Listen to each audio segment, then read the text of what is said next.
another episode of On Repeat with me, Ellie Rashid. And me, Hattie Winter.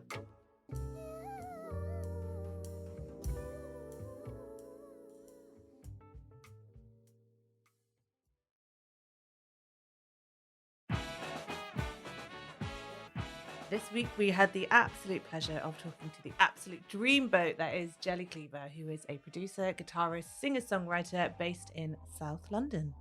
Oh yes, and she has an eclectic taste in music, heavily involved in both the jazz and DIY punk scenes in London. And actually, the Supreme Standards have claimed her to be the next artist to make an impact on London's jazz scene. She's also an activist, and a strain of political dissent runs through her music. So we do get a little bit political, and actually the song that you can hear in the background, called Can't Stop the Love, is a collaboration that she did very recently. It came out, was it a few days ago, Hattie? Yeah, it did. I think it was like the second. Came out a few days ago. So that's really wonderful to have such new music on our podcast. Yeah, super recent. Very recent. And we'll also be talking about the transformative nature of music, being self-taught on your instrument and creating safe spaces. I'm really keen talking about all the safe spaces that Jelly makes, the diversity in music, and how she kind of overcomes those issues that are, you know, quite focal to a lot of people's experiences, unfortunately. So it's been great to talk about that. Absolutely. So sit back, relax, and keep it on repeat. Yes, indeed. You've been called the next artist to make an impact in the London jazz scene. I've read this quite a lot, and I just wondered if that was like a hard thing to live up to. Lots, because I put it in my press release. Oh, really? Is that the way to do it? Oh my god. Yeah, it makes me sound fancy, man. I'm not going to live that down. No, that's not pressure at all. I'm the one saying it. No, my mate wrote it about it. I mean, she's a great journalist. Just pick yourself up, you know. My name is Jelly Cleaver. I'm pretty sure about that. I am a guitarist mainly. I also write tunes, and I produce music, and I sing on top of my tunes sometimes. What else do I do? Yeah, I kind of like to experiment with jazz, like incorporate a couple of other styles. So I'm really influenced by like a lot of modern music, like hip hop and trap, and also really like a lot of psychedelic stuff, a lot of kind of 60s, 70s.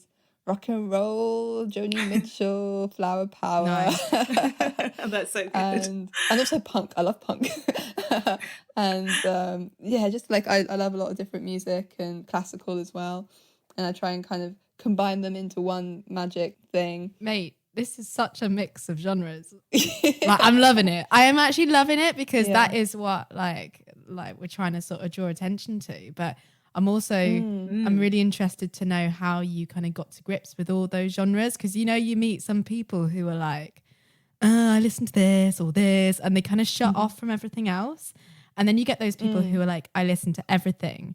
But I always wonder when people say that, is like, do you really listen to everything properly? Or do you just listen to a tiny bit of everything? Like, how do you become almost an expert in so many different genres and fields?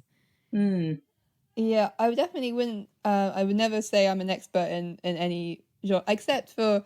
I mean, I've studied a lot of jazz history, so I know I'm a bit of a nerd, so I know bits of that. But yeah, I wouldn't say I'm an expert. I just really love lots of different types of music, and I feel like with music, like you get so much of a sense of people's lives out of it. You really kind of, it's like a way directly into people's souls, you know. So like you listen to, I don't know, some kind of like the Ramones.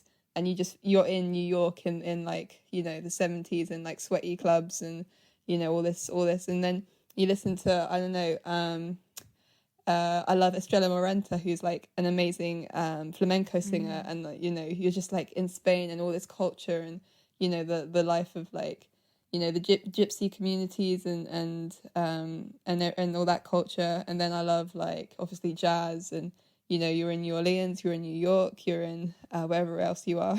And yeah, I would never say I'm an expert because you're not just an expert on like this artist or this these kind of techniques or whatever. It's like a whole way of life. It's like a whole like lived experience. So and then you just get like with music you can like, I feel like you literally get like this sense of who someone is, what life means to them, what their culture is, who they know, like what they're doing at the time, why are they singing sad songs, what's going on with them, or like why where do they get these crazy like beats, or why are they making music out of like saxophones or like computers or guitars. Like you just get so much about who they are from like some weird audio. Exactly. Yeah, it kind of transports you. Exactly. Where do you think that your music transports like your audience to, or where would you want them to go? What do you want them to be like imagining? Oh dear. Well, I'm quite political, so the revolution. Yes. Yes, feeling that. Definitely. I mean, I think it's weird in music. Like sometimes I just want to write like crazy tunes about like being sassy, or like a tune about being sad. I love writing about how sad I am all the time. But I think I've had like a lot of heart to hearts with myself, and I'm trying to generally, except when I'm having a bit of a mad one, I want to generally use my music to like make a change in the world as in the little way I can. And I think with music and art, at least you have a means which most other people don't have, to kind of influence people in like a really emotional way. And I really believe in like a better world. I think it's like I've been having lots of thoughts. I think it's like a really deep spiritual, mental, relational way that we have to change. And I think maybe music is one way to help people see that, maybe. I'm not sure. I don't know if me writing a nice saxophone line is going to change the world, but I like to think it will. And might as well write some music about what I'm feeling about that.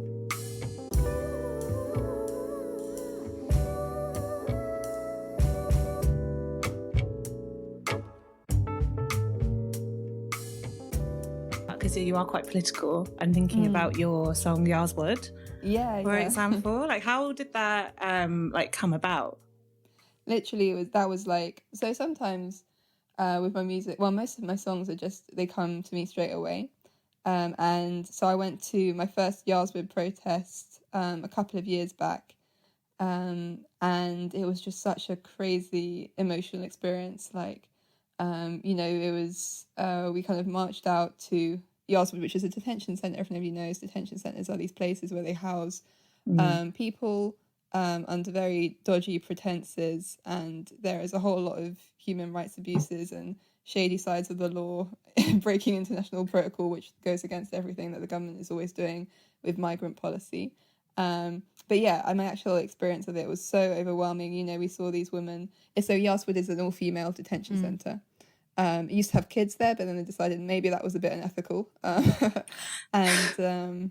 it had, the women were kind of, I mean, the guards do all kinds of craziness, but the women had managed to kind of get themselves in their rooms and were trying to like wave their underwear at us and be like, we're here, And, for them, like, basically the government puts them there, isolated from their friends, their families, their communities, to make them feel like nobody cares about them, to make them completely disconnected from everyone else, so that, the government can persuade them to get on a plane and leave everything they've worked for here, or whatever it is they're trying to do. Oh, who knows? Mental torture, basically. And, it's just to show that people are here, people love them, people care about them. That's really what that protest was about. And then obviously we organise outside and we try and, get them out, change the law, all this stuff. But that protest was literally like, we love you, we're here for you. And that's what was constantly, we were literally chanting that, we're here, we care about you, shut down this madness. And like people were like banging on the walls. They were like, what else were we doing? We had like flares, colourful flares. And it was all like having a little party, really. But also really sad and really like charged.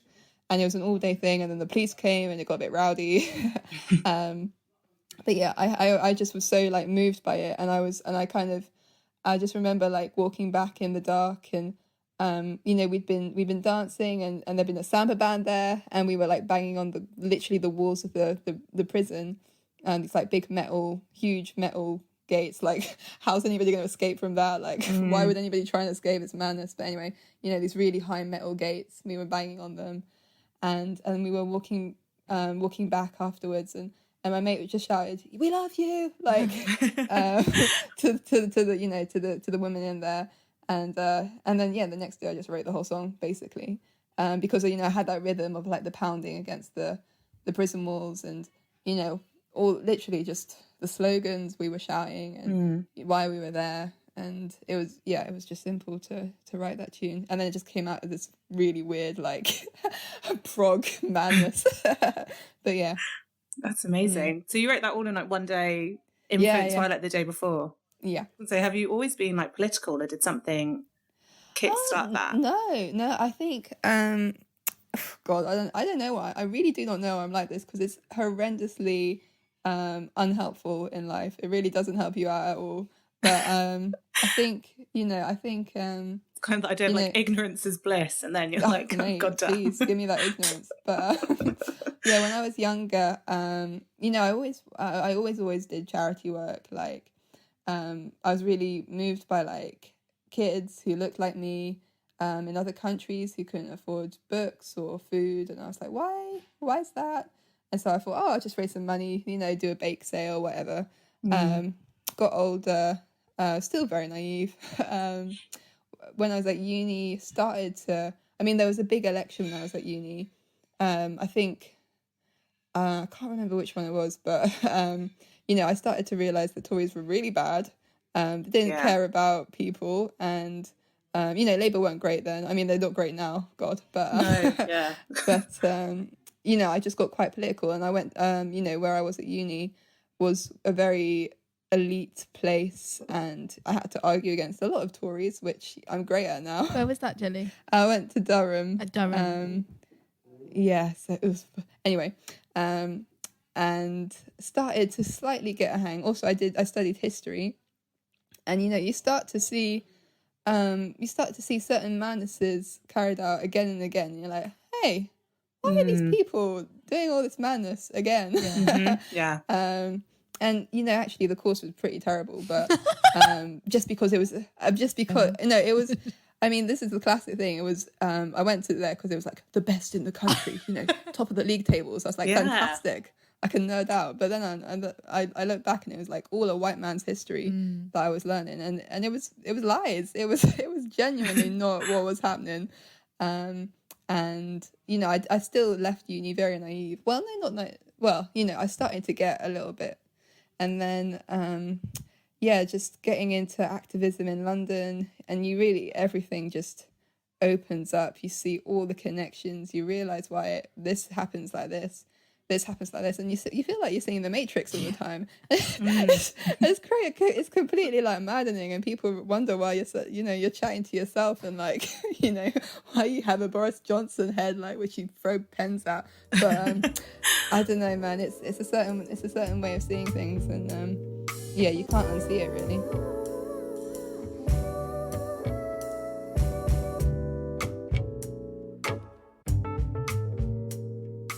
So were you doing music in Southampton and at uni, or was it something that you literally just started intertwined with your activism when you came to London? I don't really know what I was doing with music, but I've just always been like so obsessed with it. In like, in ways you can't really explain, but it just makes you feel a lot of feels, and you're like, okay. But yeah, when I say I was always a one, I mean I was on my own. I like all my friends liked, I don't know, Arctic Monkeys or whatever, and I was here like, oh my god, but Jimi Hendrix. Or, oh my god, but Louis Armstrong, I don't know. And there was nobody I knew who liked jazz at all. There was nobody I knew who liked most of the stuff I did, except maybe my dad a bit. And I was just doing my own thing. I was just writing. Wrote songs from when I was really young. Nobody I knew really did music at all. So I was just experimenting, and I didn't have anyone to jam with. I feel like naturally I would have become like a punk rock teenager. If only I had more friends.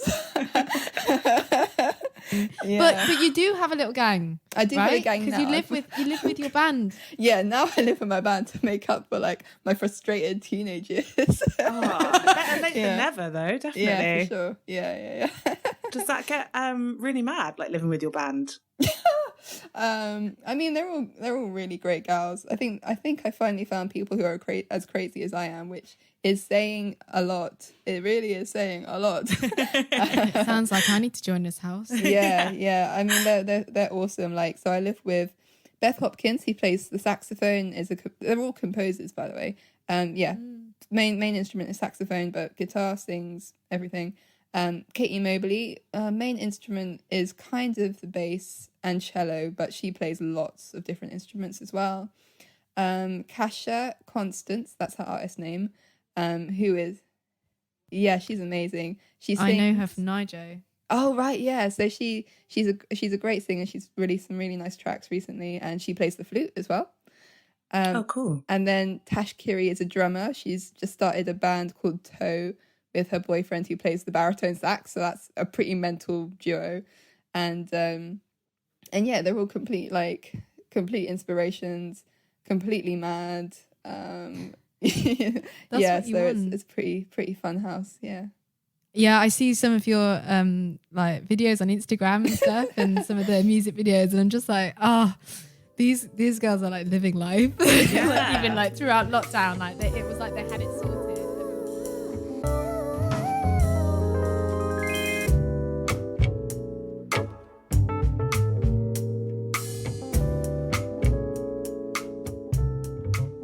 I remember when I first met you, Jelly, which was at Girls Rock London at the gig.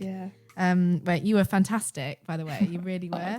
And we had a little chat about Nijo and Tomorrow's Warriors. So are you still doing work with Tomorrow's Warriors? And actually, if you can explain a little bit about what Tomorrow's Warriors is and who they are. Yeah, well, I mean, if you do London jazz, you probably will have heard of Tomorrow's Warriors or TW. So I actually work in the office, so TW is like my life in a very, very sad way. But it's done a lot. It's kind of been going for 30 years, and started off with the amazing, Gary Crosby and Janine Irons, who are completely mad, but, very dedicated, very, very dedicated. And they kind of started off just mentoring a lot of the younger people on the scene who are now very older and established amazing musicians like Dennis Baptiste and people like that. But I think Gary really kind of sees potential in some people and nurtures it, and Janine builds the crazy warhouse of jazz infrastructure. It's completely manic working in the office, but you see what they've achieved, and it's a bit scary.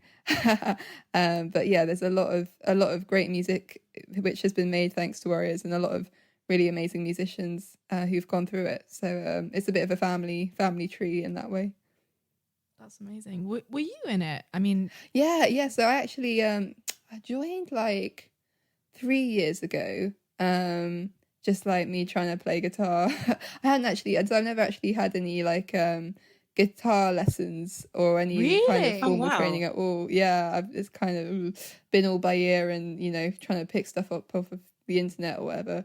That's incredible. So Warriors has been good to like actually meet some real jazz musicians and be like, oh, so that's what a 251 is. Cool.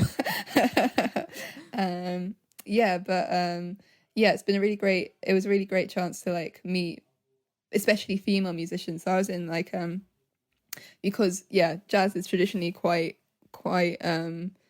male, and so TW have always tried to promote more women in music, and they have this band called Female Frontline, which is what I joined, which kind of is trying like it's an all female to kind of balance it out a bit. And through that I met lots of incredible musicians who some of them I live with now. And and it's just really great for us to all grow together, play together, jam together and all this stuff. It's funny how with like musicians, because I can just imagine you meeting at at TW and just sort of finding your people. Like when everyone says, oh, when you go to uni, whatever, you'll find your people, you'll find your mates when you go here and whatever. But I do feel like musicians are a different kettle of fish. Like they're one on their own. Like, I don't know. It's like at school, if you have those kind of all those mean girls-esque kind of groups, you've got the jocks, you've got the popular people, you've got the, you know, whatever. And then the music people, the music nerds are always sort of like a sort of, you know, when you think you've got outside the box and then you've got a little box outside that, like, you know, like they are unusual, but it's so nice to hear that you found them. I found you.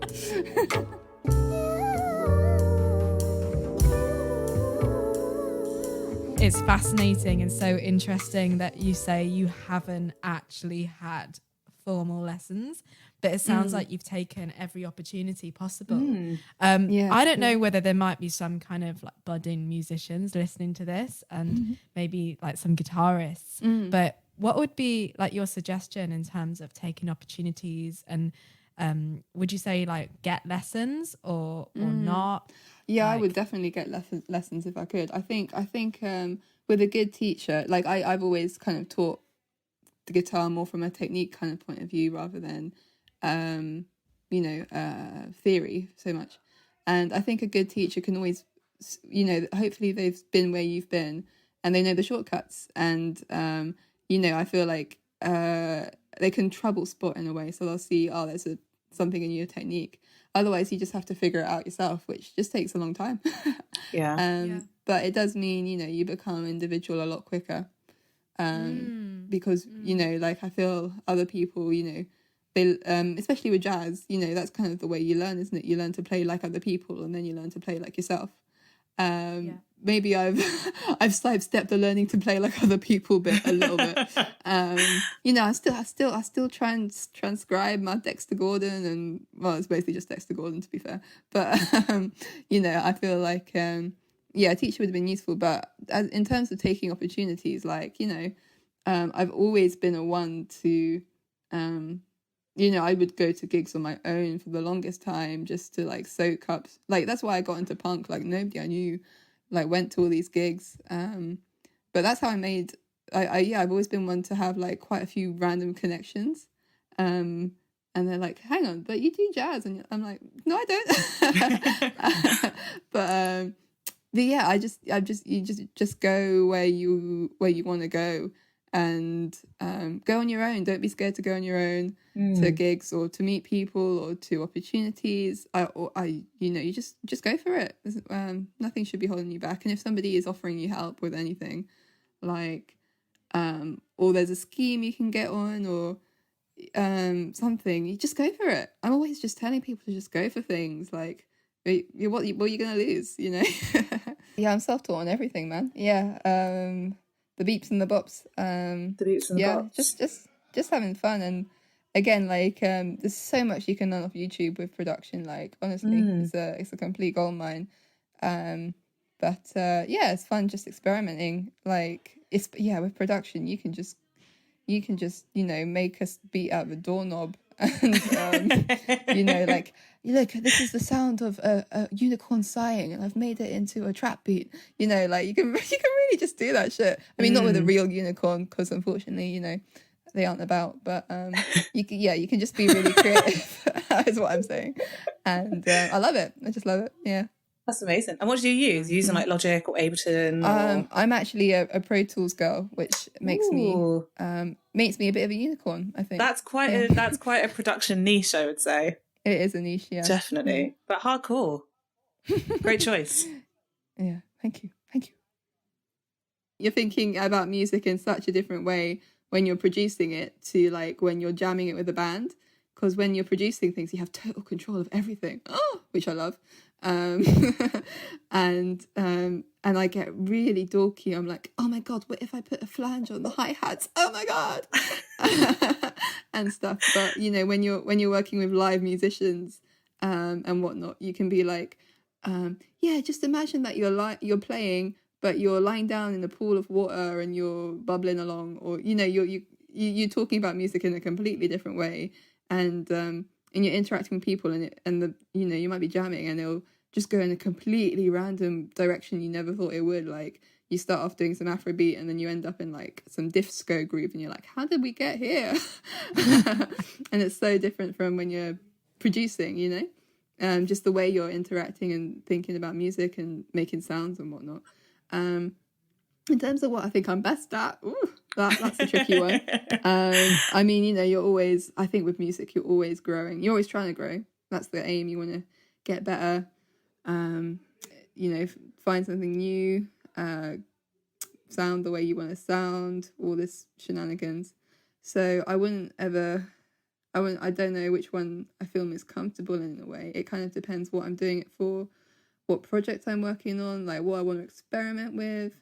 I really love doing all the three, all the different approaches, like songwriting and kind of composing for other people, producing, like jamming, jazz, kind of improvisation stuff. I'd love to, just completely boss all of them, but it's a bit tricky dividing your time that way. So I guess, again, what opportunities come, like had a mate ask me to produce one of their tracks recently, which is amazing. So really getting into that, and I've just finished composing a couple of bits, and it's getting to the mixing stages and all this stuff now. So just juggling. Obviously there's not so much opportunity for live right now, but exactly. Hopefully once that happens, I'm going over it. I'm gonna be all over that. So no, definitely, as you should. I mean, when you're talking about like sort of like bossing everything and also juggling everything at the same time, I can just see like there's such a correlation between like what you're saying and also other people we've spoken to who would class themselves as within the music industry. And I think that so many people have this preconception that being in the music industry is literally just you playing your instrument and writing some songs, whereas in reality it sounds to me like you've actually got one of those portfolio careers where you're managing lots of different things, lots of different genres, like different aspects of music, like you just mentioned. And I know you've touched upon like lessons and stuff like that. Like, have you do you give lessons, like music lessons? Yeah. I'm trying to give more. So hey, if anyone wants a lesson, we'll put a link in the bio. Everyone interested in like what kind of teaching you do, like do you do like workshops or one-to-one, and do you find it influences you as a musician at all? I probably don't do enough to say that, but it really depends. Like again, opportunities, like I'm teaching a beginner at the moment, which is really interesting because, and this is somebody who hasn't done any other music either, and it's really interesting working with people who are like maybe they're just really hot on rhythm, but they really are not hot on like harmony, and you're trying to teach them without them knowing the names of the notes and stuff. So it's thinking about music a bit differently. I also I've done workshops, and I really had an amazing opportunity a while ago working with like this incredible musician who's in a band called Charismatic Megafauna, incredible like 3-piece punk drum madness female awesome band. Really incredible workshop leader, teaching some young women, again, non-musicians, just expressing their creativity, with drums and with some really elementary production on my part. Really interesting to see how people just react. I feel like sometimes people feel like they need to be given creative license to make sound. We train hours a day and for years of our life to be able to make the music we make, but also maybe I just want to pick up a pen one day and start sketching, and I feel like people should be able to just create without any preconceptions that has to be good or not. Like I hate that. I hate that so much. I think people just need to be able to react to something and make a sound and make a song and learn play one note on the bass and jam out to that. Like people can react to music in so many different ways, and there shouldn't be any kind of looking down on people because they don't know theory or anything. Just make music or whatever, or get just in any way they can. And I really actually, you know, that beginner mindset, when it is in a supportive environment, can be so inspiring, because it's like, oh, okay, I guess I can play the drum in this beat, and I guess I can say these words over it, and okay, let's go. And it's really fun. And it's like, you know, when you're that kind of edge of creativity where there's no rules and you're just feeling your way out, like that's what musicians, us, are trying to do. When we reach that in our music, we're like, oh my god, you know, like that's like the sweet spot. That's like, oh my gosh.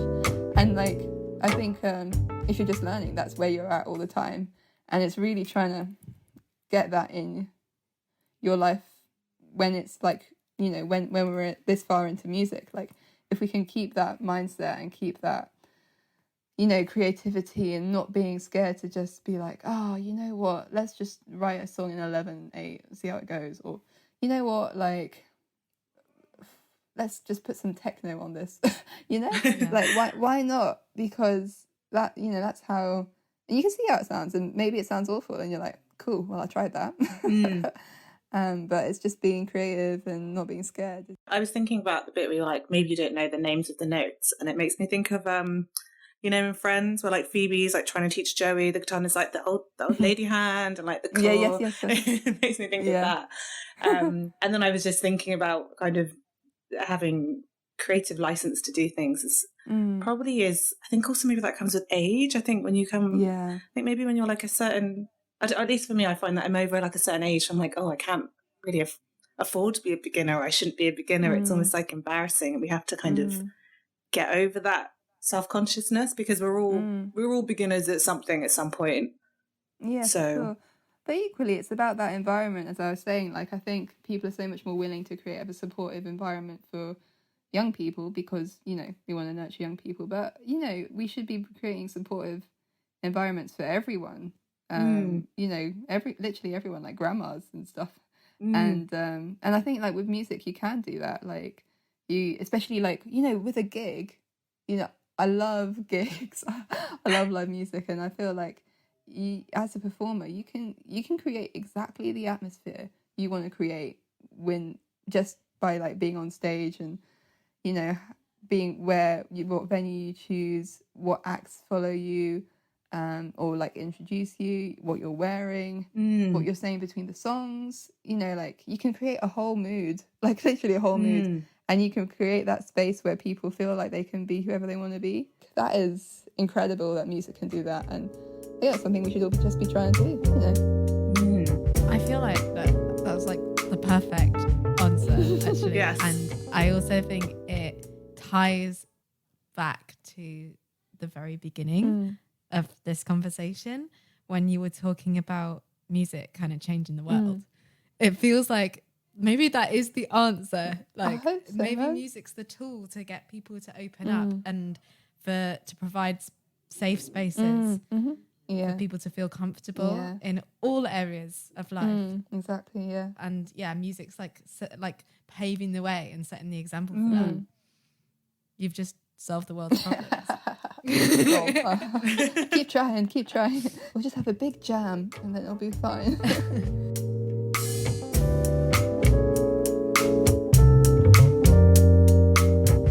I was at an exhibition last week with loads of like artists and musicians who I didn't know. Like, I was just meeting new people, and I was speaking to this older guy who told me he was a blues guitarist. He told me many times he was a blues guitarist. I don't know how much he'd had to drink, but I was kind of like, like being a jazz singer, I know how the blues jams go, and I never feel particularly welcome at them. So talking like the opposite of safe spaces, they always feel quite exclusive and incredibly male dominated. Maybe I'm going to the wrong jams. I know more about the jazz scene than the blues, but the reason I mentioned blues is because this guy who was a guitarist was talking about it just being full of guitarists. And I don't know if you found the same thing, and also in relation to it being such a male dominated sort of space, have you found that difficult at any point? Like, have you ever found that, because even I've had it as a singer, and you wouldn't expect singers to have it, but people being like, oh, she's counting us in, like she's doing this. Like, it must be so much worse if you're a female guitarist. Oh, girl, man, I've been fighting against the patriarchy my whole life, you know. Yeah, it's I could, you know, happily do a 5-hour rant about just subject alone. Okay, how am I going to package this? So yeah, I mean, it depends. When I've been out of London, actually, it's been 100 times worse. Really? I think just because it was the fact that I was the only female instrumentalist they'd probably ever seen, and they thought I was some kind of, you know, like, they were like, oh, what do you do? How do you play guitar? I don't get it. You know, in their heads. But yeah, it was pretty awful. You know, I was quite young, and it was very exclusionary and quite predatory and quite rubbish, actually. It's really hard when you're trying to do music and there's no ways in as a woman. In London, generally, it's been a lot better, I think, because they have seen a female musician before. They have come across one of them. Yes. And it has opened their minds, hopefully. Not all the time. I mean, there's pockets. There's bubbles as well. Like, you know, as we say, as musicians play with musicians they play with more often than with other people. And I found myself in a really great bubble. You know, I'm not about to leave my bubble. It's great. But yeah, I mean, you know, with, you know, this applies to racism as well. Like with discrimination. Yeah. Like there's the overt, and then there's the subtle. And the subtle is what kills. It really is, because you always feel a bit paranoid. Like, are they talking down to me because I'm a woman? Or because of something else? Are they having a bad day? Are they hangry? I don't know. But I think it might be because, you know, I don't have a penis. I don't know. And yeah, you know, I've had to fight a battle. I've had to fight many battles. But you know, I think again that's because my route into music has always been me on my own. and you know, the safe spaces weren't always there. I think that has kind of always encouraged me to create that safe space myself. I always try and have female majorities in my bands. It just helps. You know, whenever you're the only woman in a band, I personally feel it just changes the dynamic. I mean, I'm not saying all men are awful, you know, 100% not. But the dynamic shifts, and you do feel it. Not always, but with most groups of people. I mean, it's with any group of people, it's a dynamic, you know. But I do feel at least a balanced band, the energy is way more supportive. And again, like you feel a lot more free creatively if you're not constantly thinking, oh my god, I need to play this so that boys think I can play my instrument. You know, like it is a kind of psychological battle continually. And it's not one, it's just a waste of energy. It really is. But yeah, women in music are not, it's not equal in any way. Like, we can look at the stats, we can look at experiences. I'm not saying every woman's had a hard time, 100% not. But I'm not saying this is all men's fault. Men can't, you know, men are shit. I'm not saying that at all either. I'm just saying, you know, it's a system like so many other systems, and I think women coming together is the best way. I'm not saying men don't have a part to play. You know, please don't be a twat is my message. But yeah, women looking out for other women is what I try and do. It's what's actually helped me the most in anything. And yeah, and finding a great bubble. I've got a great bubble, and I'm hoping that bubble is actually because things are changing in a positive way, and that bubble will become the normal in the future. I'm not saying it is, but I'm saying I'm hopeful, and you know, with the people I know, it's definitely going to get that way. So yeah, positive message. Yeah, definitely. Nice. And if there might be some people listening, perhaps some of our female or non-binary friends, do you have any platforms or collectives that you would recommend? I mean, I can think of like Girls Rock London, obviously, like Women in Jazz, organizations like that. Do you have any more that you'd recommend people to kind of find their way? So I volunteered with Loud Women, which is it's kind of it's more of like a punk thing, but they're open to other genres. But yeah, female-led, non-binary led projects. Again, Tomorrow's Warriors tries to kind of really promote women. So if you're a young jazz musician, head there. I mean, it's also just, places where women are a bit more in the majority. Like when I do jams and stuff, I always try and have, a couple of women in the house band kind of thing. Because like I said, it just helps. It just changes the dynamic.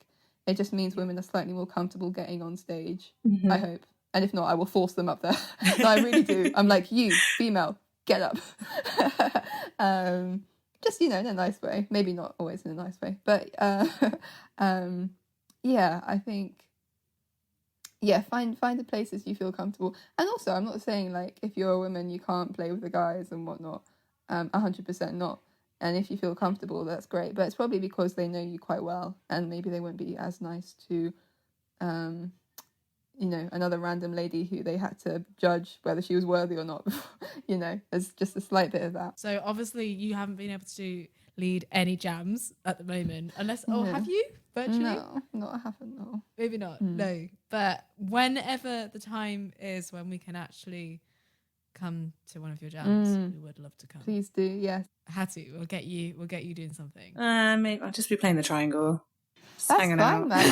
I can bring a triangle. I can bring a percussion box. Just get on stage. There we go. That's what I do. Yeah, I used to have one at the Windmill in Brixton, which was super fun. It was really nice. I've done one or two random ones at like Brainchild and places like that, which are, the Brainchild team is glorious and very much a safe space, like we were chatting about, very creative. And yeah, I've been, there's Higher Ground Jams, which is run by Sophie Grant. Is that her name? Sophie. And she always has a mixed band, which is awesome. And if I think harder, I'm sure there's other ones, but those are the ones that kind of spring to mind as just being always, good.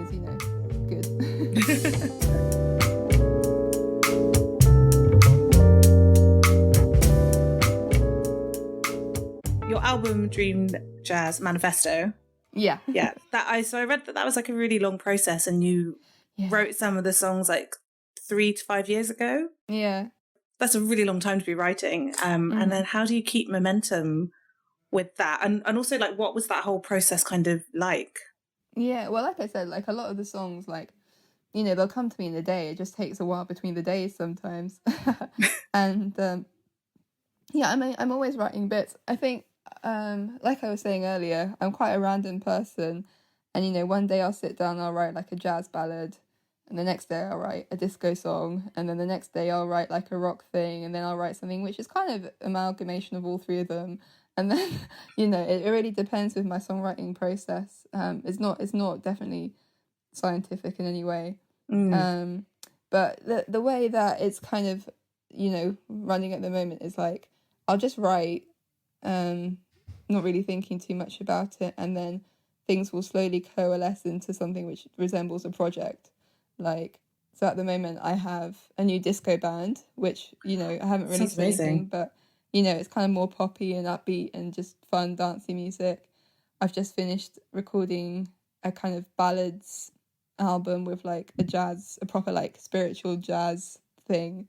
And then I've just finished doing this big production thing, which is actually remixes of the Dream Jazz Manifesto. Oh, wow. And that's like way more hip hop and pop and kind of, experimenting with production techniques. And I'm trying to write at the moment for something which is, I don't know, somewhere between all three of those. But yeah, I feel like, I'm trying not to put too much pressure on myself, because I know that I like doing so many different things, and I can't really force myself into any mold because I'm a jelly. Lol. Sorry, I didn't mean to be doing dad jokes today, but yeah, I think, you know, if I'm just writing how I feel and trying to be honest with my songwriting, it tends to just come out in different ways. So just roll with it, and kind of things start making sense after you put them in a certain album or a certain thing together. No, definitely. Actually, on the subject of dad jokes, this is like kind of one of those like linking things. But are your parents like musical, or your family musical? You've got such an eclectic taste in music and such a broad range. Well, you know, I was thinking this actually. Yeah, I think the strange. I've kind of been realizing this more recently. The strange way that kind of happened is more through like charity shops.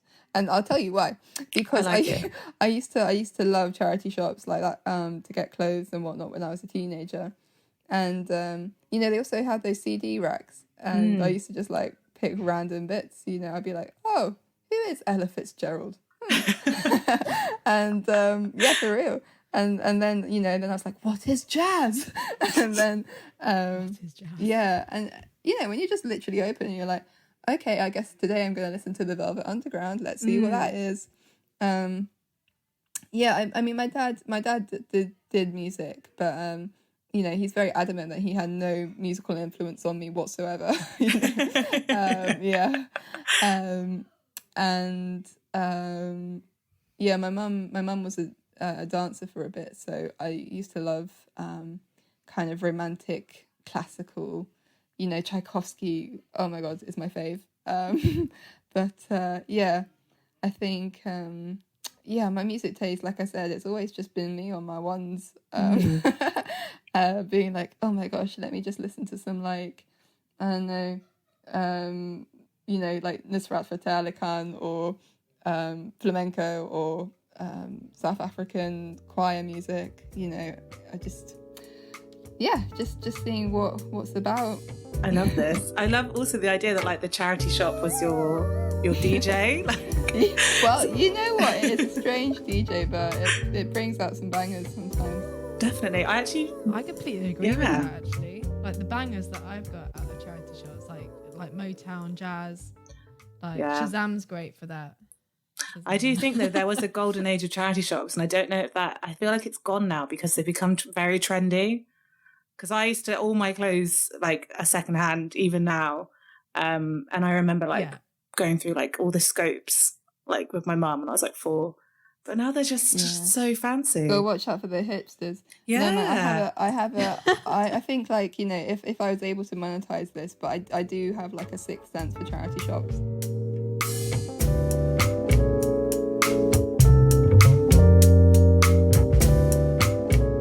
It's kind of hard because obviously the world is a bit mad, but what do you think is kind of next for like music in general? Maybe like the jazz scene or the DIY scene or the London scene? I don't know. What do you kind of think what's your predictions? Well, my finger on the pulse. Yeah, I think, you know, jazz is at the moment so awesome. It's just great. And, you know, I feel like, you know, the kind of Moseses and Nubayas, they've been taking a lot of influences from like grime and reggae and Afrobeat. But, you know, I think the youngers, you know, they're listening much more to like trap and also, you know, what else? Like kind of EDM and punk as well, you know, like kind of guitar and heavy sounds, post-punk and that kind of thing. And I just hear you know, bands like Zanyel and Nihilism and who else? Yeah, people on the scene are just kind of getting a little bit more, you know, production. Well, we have to do a bit more production now because, you know, we can't play together. So, you know, on our laptops, making beeps and bops. And you know, also like, yeah, just opening up the genres a little bit more. Not so much with the Afrobeat and going a bit more into, you know, rock and certain sound worlds like that. I mean, that's kind of what I've been doing, and I've just noticed other people doing it. I'm not saying I've started that, lol. I'm just seeing what my mates are doing. And yeah, and we're all kind of, yeah, we're all being quite loose with the genres thing. Branching out. Yeah, exactly. Yeah. So I definitely hear that as the future of music, but who knows what effect lockdown's going to have on everyone? What craziness is going to happen when we come out? I don't know. Yeah, it's mad to think, isn't it? Totally crazy.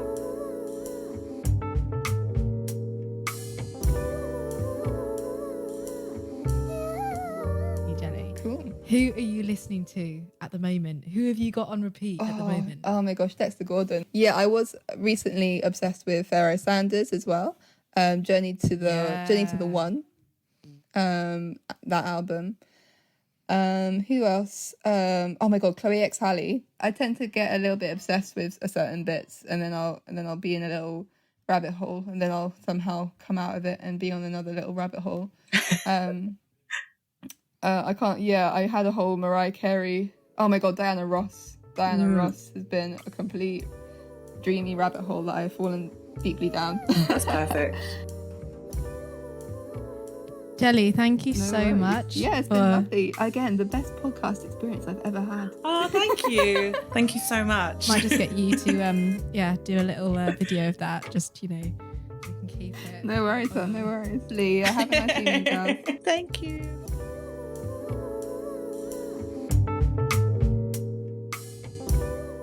Such a pleasure to speak to Jelly Cleaver. And if you would like to find out more about what she's doing, she's pretty active online. So you can follow her on Instagram at Jelly Cleaver, or you can check out her website. That's www.jellycleaver.com. Nice and easy. Indeed. And don't forget to give us a like on Facebook at On Repeat the Podcast, and follow us on Instagram at On Repeat the Podcast, and just slide into our DMs. Yeah, we love that. We do. We really do. Normally I'd be like, but we do love it if you slide into our On Repeat DMs. Makes our day. It really does. It really does. And also thanks for your reviews. They've been really positive, and we love reading your thoughts and comments. So keep them coming in. See you next week.